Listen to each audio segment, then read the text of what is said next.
Hi everyone, thanks for joining us. I'm Mark Adams and today we're going to be talking about how voice AI will change high volume recruiting.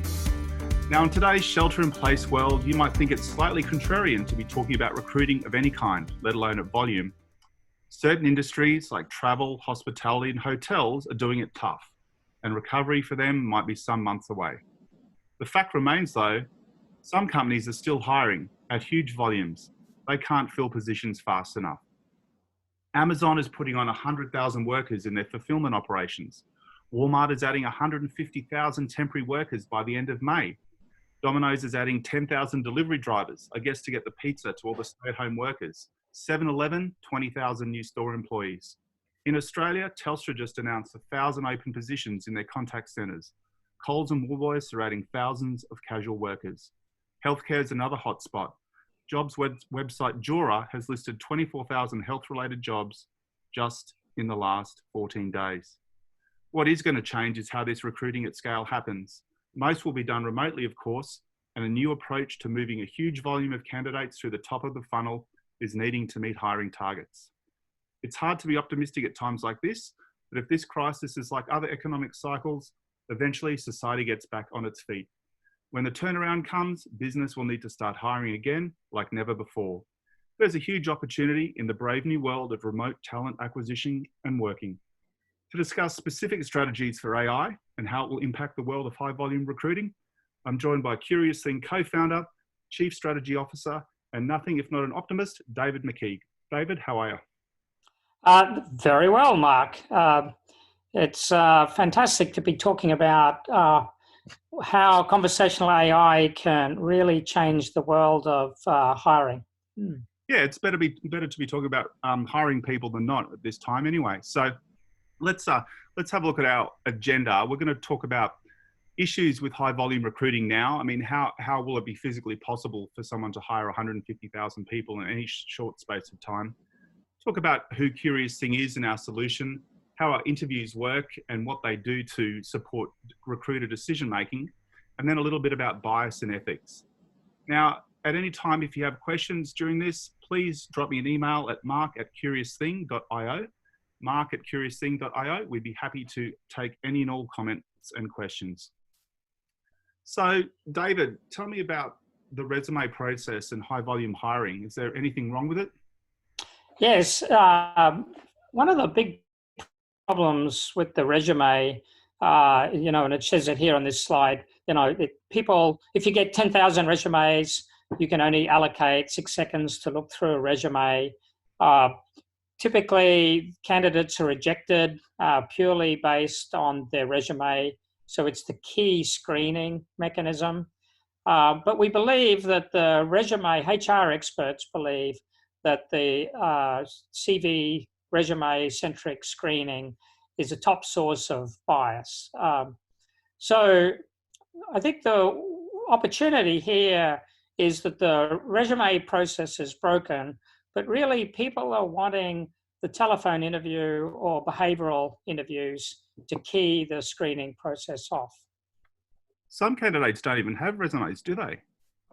No, they don't. Actually, you could imagine with Walmart's hiring that actually they don't have a resume at all.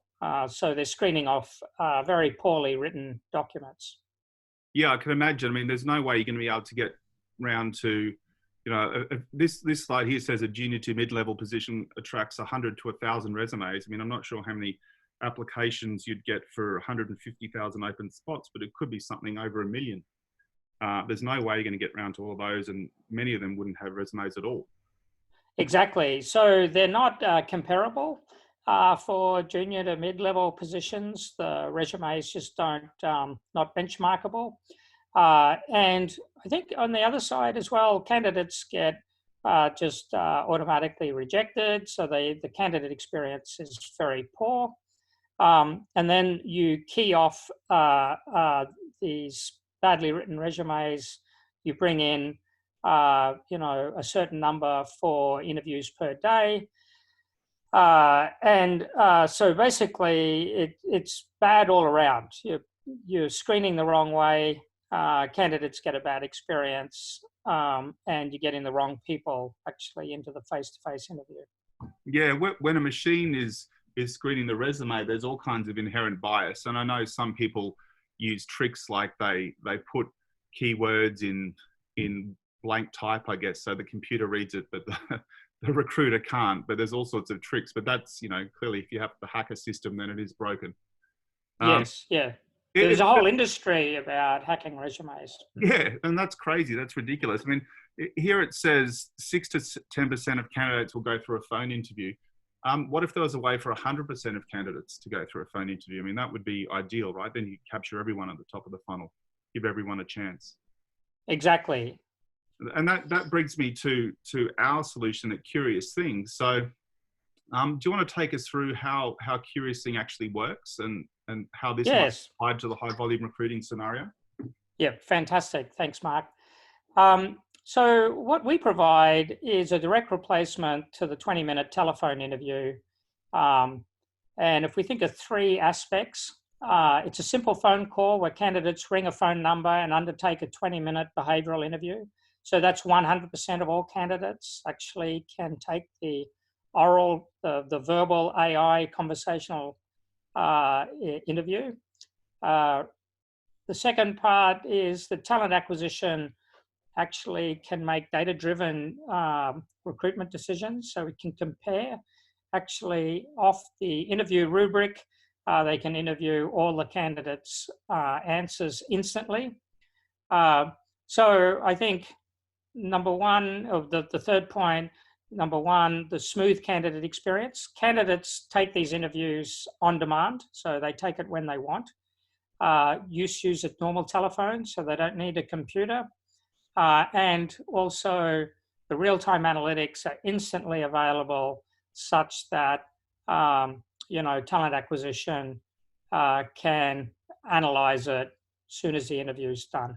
Got it. So you're not replacing the phone interview itself, but replacing the human-to-human phone interview that's broken and has to be done between the hours of 9 to 5 with a conversational AI phone call, which can be done 24 hours a day effectively. I mean, if I wanted to run... Yes, we recently had a customer where, 1,000 candidates from 30 countries interviewed over the weekend. And by Monday morning, talent acquisition has a full analytics system ready for analysis to analyze the interviews. Yeah, that's amazing. And that would take weeks and weeks, if not months, to do. If it was just humans setting up meetings, trying to find time. Candidates typically don't have time during the business days, so it's got to be scheduled after hours. So that's an incredible optimization of that process. Fantastic, yes. So what is the candidate experience exactly? So there are three steps. Each candidate gets an email invitation. We can dig into that, but basically it's tailored to the enterprise. So it's an invitation from the enterprise to take this interview over what period of time and what are the number, the PIN number for it. Candidates then take the phone interview when they're ready, so maybe after work or when they're at home, and then at the end of that they get a thank you and a set of next steps. Fantastic. And do the candidates receive a summary of their interview as well? They get this depends. This is a conversation for the recruitment company right. that we're working with. Fantastic. So what does it look like from a hiring manager's perspective? So they go out and they create an interview, and what do the results look like? Yeah, so what this slide is showing is the interview analytics subsystem or dashboard, the hiring manager's dashboard. This is what talent acquisition has. So on the left side, you see all the interviews from the candidates. And you can change the filters, teamwork, attitudes to teamwork, attitudes to problem solving, customer obsession.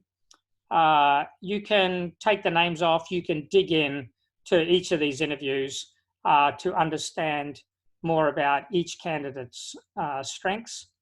And that's showing on the right-hand side is deeper analytics, English language skills, summaries of, more detailed questions about the analysis of each individual candidate. Interesting. So why would you want to take the names off the data points? Yeah, so what we found is that to many enterprises, being blind to even gender, sex, the name is a useful attribute. So there's a little button there on the left-hand screen, which is taking the name actually off. So you can do it fully blind. Now, to, I guess, American audiences, we've got strange foreign accents. Does it listen to what sort of accent you have and make an assessment based on that? Yes, yeah. So this is using the latest technology from the cloud vendors for the speech recognition. So we can sort of talk a little bit more about that. So it is very well tuned to the American accent. But it doesn't analyze you based on your accent, does it? It just focuses more about what you're actually saying rather than how you say it? Yes, that's totally right. So the it looks at what you say, not how you say it. So within this, there's no polygraph. It's looking at the actual answers that the candidate are responding to the open questions to. And it's analyzing the answers. How well do they answer? What are their thoughts about the answer? So it's not looking at how you talk. And what are some of the machine learning techniques or other analytical techniques that you're using here to come up with these reports and these analytics? Yeah, so we're using, the very cutting edge sets of conversational AI techniques, which in the industry, is called embeddings and transformers with deep learning, transfer learning techniques to make the assessment. Fantastic. So we talked about some of the attributes that we're looking for, that you're looking to screen for. So there's an attribution scoring model, isn't there? How does this work? And what's the right number of attributes to screen for in one interview? So what we found is that in the behavioral interview, there are a number of common themes, humility, customer focus, adaptivity, problem solving. Now, for any particular role, there might only be 2 or 3 of these attributes, which are important to the hiring manager. We can also tune this to the particularly to the enterprise, but these are the standard attribute scoring models that when you're designing an interview that you can select and.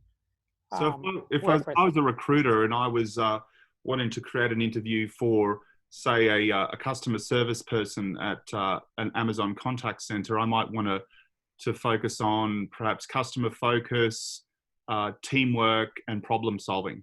They might be the exactly. choose. And from there, we'd automatically generate a set of questions focused on bringing those attributes out of the interview and finding out how the candidate feels about those, and can demonstrate examples of those, right? Yes, exactly. So it's a matter of for each role of selecting 2 or 3 of the important attributes that are necessary to undertake the role. All right, so I'm feeling pretty lucky. So I'm going to try and give you a demonstration of the actual candidate experience. So I've been sent an email with a 1-800 number to call. I have a unique PIN, and I'm going to call up and experience what this Curious Seeing AI interview is all about. So let's hope it goes smoothly.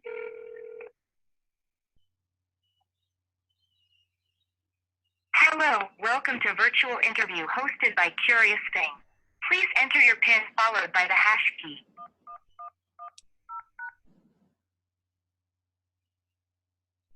Thank you. Your code is 1111. Please wait while I'm checking your code. Your interview role is business analyst. Welcome to the AI interviewer of Curious Thing. My name is Christine. I'm an AI interviewer. Thank you very much for joining me today. Please remember, I don't think there are right or wrong answers here, and you can treat this as an ideas exchange and sharing session. I can't wait to know more about you. Let's start. Why do you want to work at Good Corp as a business analyst?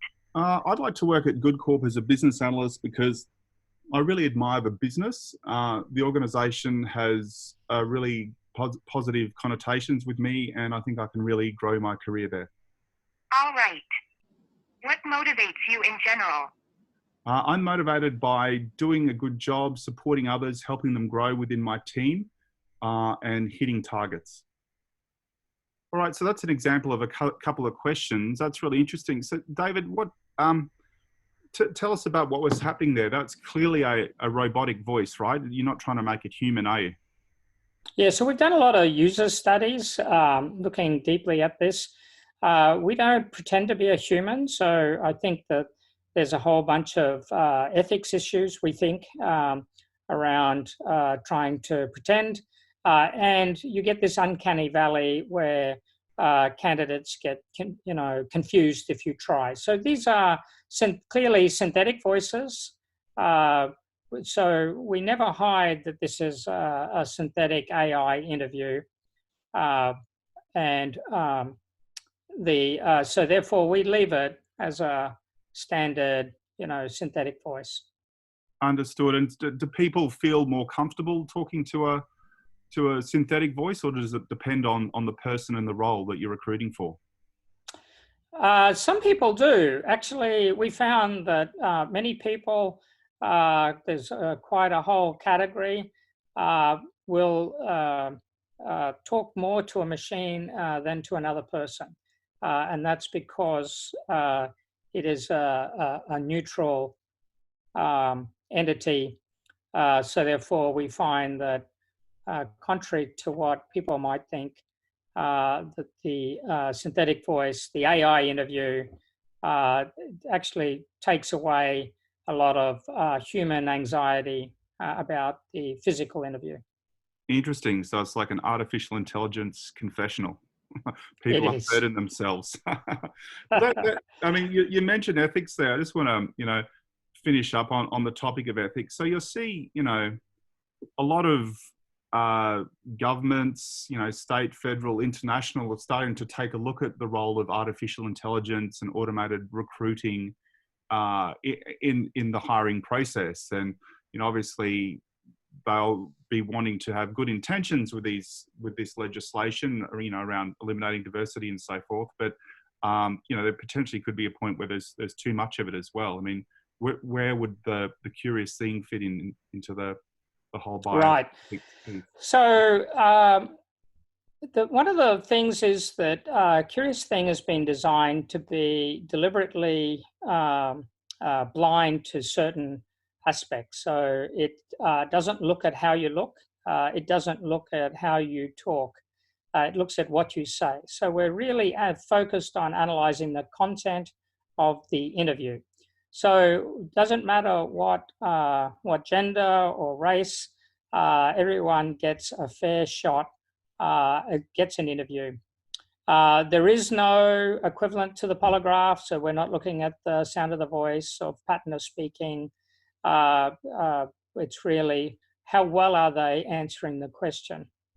Our AI is all about generating metrics on different attributes based on facts. So this means this develops an interview rubric, so this consistency across all candidates, so that we can both score their answers, but also compare them between all the different candidates. So all candidates get a shot actually at the interview.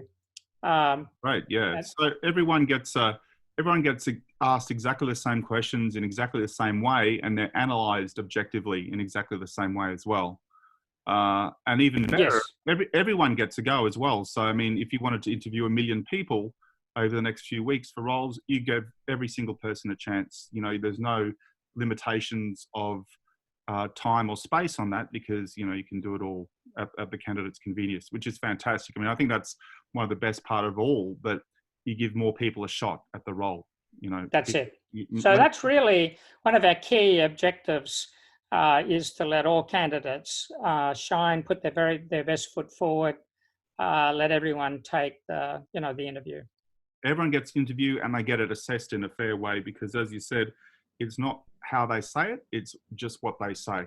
And it gives Yes. the recruiters the best information to move forward. Well, that's fantastic. Thanks very much. I think that's about it from us today. So if you've got any high volume recruiting needs or would like to learn more about Curious Thing, please drop me an email, mark@curiousthing.io or david@curiousthing.io. Thank you very much, and we'll talk to you again soon. Bye-bye.